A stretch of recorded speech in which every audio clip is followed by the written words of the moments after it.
तर आता कैरी फोडायची तयारी आहे. आता कैरी फोडून दाखवते.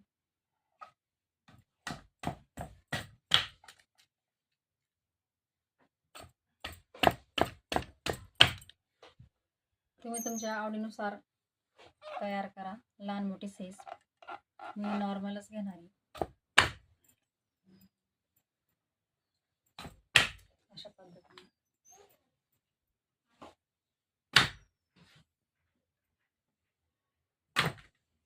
तर बघा, अशा पद्धतीने मी भाग करून घेते कैरीची. आता ही कैरी मी पूर्ण अशीच फोडून घेणार आहे.